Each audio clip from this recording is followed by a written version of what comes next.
कहते हैं जो कि फाइट कर रहे हैं कमीशन के लिए कि अगर सभी के लिए रेगुलर पॉलिसी बनी, सभी को पक्की नौकरियां दे दी गई तो उनका क्या होगा। ऐसे में अगर इस संख्या को उसमें चाहे आउटसोर्स कर्मचारी हैं या फिर हम एसएमसीज की बात करें, जल रक्षकों की बात करें, कंप्यूटर शिक्षक जिन्हें आउटसोर्स पर रखा गया था, अगर इन तमाम वर्गों के लिए रेगुलर पॉलिसी बन जाती है तो सीधी सी बात होगी ये बिल्कुल वैसी ही सुविधाएं ले पाएंगे जैसे कि सरकारी कर्मचारी ले रहे हैं, यानी कि जो रेगुलर कर्मचारी हो जाया करते हैं। तो इनमें और फिर कमीशन फाइट करने वालों में या बैच वाइज भर्ती का इंतजार कर रहे जो युवा हैं उनमें क्या फर्क रह जाएगा, और उनके लिए भी फिर तो विभागों में स्थान नहीं बच पाएगा। इस तरह के तर्क वितर्क अभी देखिए इन दिनों सामने आ रहे हैं, और ये बात तभी से उठी है जब से कई वर्गों की ओर से रेगुलर पॉलिसी को लेकर मांग उठाई जा रही है। सचिवालय में भी फर्जी नौकरी का मामला सामने आया है। दरअसल लगभग 25 के करीब युवा हैं जिन्हें ठगा गया और फर्जी नियुक्ति पत्र इन्हें थमाए गए। ये सचिवालय में ही काम कर रहे कुछ कर्मचारी थे जिन्होंने इस पूरी घटना को अंजाम दिया है। इससे पहले भी इसमें गिरफ्तारी हुई थी और पिछले कल की जानकारी दे तो 5 और गिरफ्तारियां सामने आई हैं। हालांकि जो मुख्य आरोपी है इसमें वो परीक्षित आजाद बताया जा रहा है। ये किराए के मकान में विकास नगर रह रहा था और वहां जब छापा डाला गया तो तकरीबन फर्जी नियुक्ति पत्र 6 इसके घर से मिले हैं। इसके अतिरिक्त प्रिंटर, लैपटॉप, मोबाइल, लिफाफा और डायरी सहित अन्य दस्तावेज भी मिले हैं। हालांकि इन्हें कब्जे में ले लिया गया है। 5 जो गिरफ्तारियां हुई हैं उसमें यह बताया जा रहा है कि ये देर रात क्योंकि बुधवार को हुई है। सोलन के 3 लोगों को गिरफ्तार किया गया है।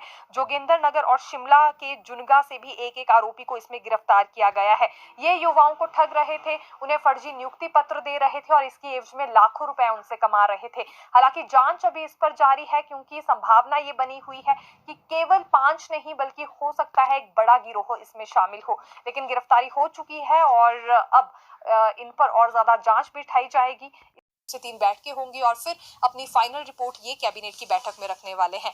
अब पेपर लीक पर आना चाहेंगे क्योंकि पेपर लीक के लिए भी एक कैबिनेट सब कमेटी बनाई गई थी। ये डेप्यूटी सीएम मुकेश अग्निहोत्री की अध्यक्षता में बनाई गई है। अभी मुकेश अग्निहोत्री नहीं आ रहे हैं क्योंकि उनकी धर्मपत्नी का निधन हुआ है।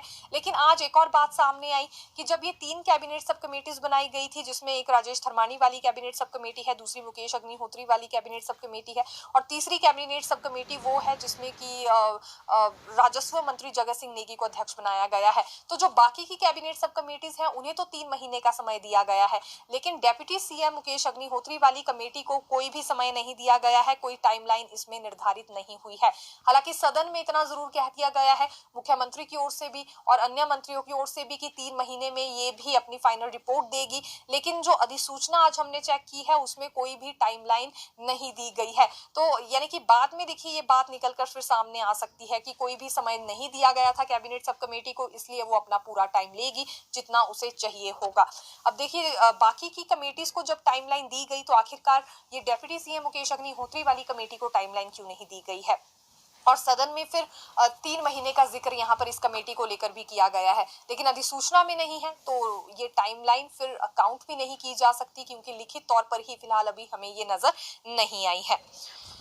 आज भर्तियों को लेकर एक और मुद्दा गूंजा है जहां रिजल्ट घोषित कर दिए गए हैं लेकिन उसके बावजूद भी नियुक्ति पत्र नहीं दिए जा रहे हैं। भाजपा विधायक रणधीर शर्मा की ओर से ये मसला उठाया गया एएमओ और वेटनरी फार्मासिस्ट का। आखिरकार इन्हें नियुक्ति पत्र क्यों नहीं दिए जा रहे हैं? जब लोक सेवा आयोग की ओर से रिजल्ट घोषित कर दिया गया तो फिर नियुक्ति भी अब इन्हें मिलनी चाहिए थी। ये बात आज रणधीर शर्मा ने कही और अगर ये नियुक्ति पत्र इन्हें दे दिए जाते हैं तो तकरीबन 440 युवा ऐसे हैं जिन्हें अभी की अभी नौकरी मिल जाएगी। नया रोजगार देना तो दूर की बात है, लेकिन जहां लोक सेवा आयोग की ओर से रिजल्ट भी घोषित कर दिया गया है वहां भी नियुक्ति पत्र सौंपने में देरी कर रही है वर्तमान सरकार। यह आरोप आज रणधीर शर्मा की ओर से लगाया गया है। मुख्यमंत्री सुक्खू से संबंधित भी एक जानकारी हम आपको दे देते हैं क्योंकि 4 दिन से अभी जो बजट पेश किया गया था उस पर चर्चा जारी थी और आज चर्चा का जवाब मुख्यमंत्री की ओर से दिया जा रहा है।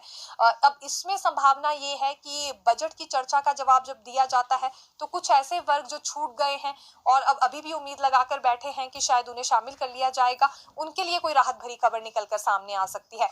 मंत्री विक्रमादित्य सिंह ने मल्टीटास्क वर्कर्स का यहाँ मुद्दा उठाया है क्योंकि उनके पीडब्ल्यूडी में मल्टीटास्क वर्कर्स जिनको सिर्फ 150 दिहाड़ी मिलती है उनकी दिहाड़ी बढ़नी चाहिए। इतने सारे वर्गों का मानदेय बढ़ा तो इनकी दिहाड़ी में बढ़ोतरी आखिरकार क्यों नहीं हुई, ये सवाल विक्रमादित्य ने भी किया था और मुख्यमंत्री ने इसमें आश्वासन ये दिया था कि जब चर्चा का जवाब दिया जाएगा तो उस वक्त इन्हें इसमें शामिल कर लिया जाएगा।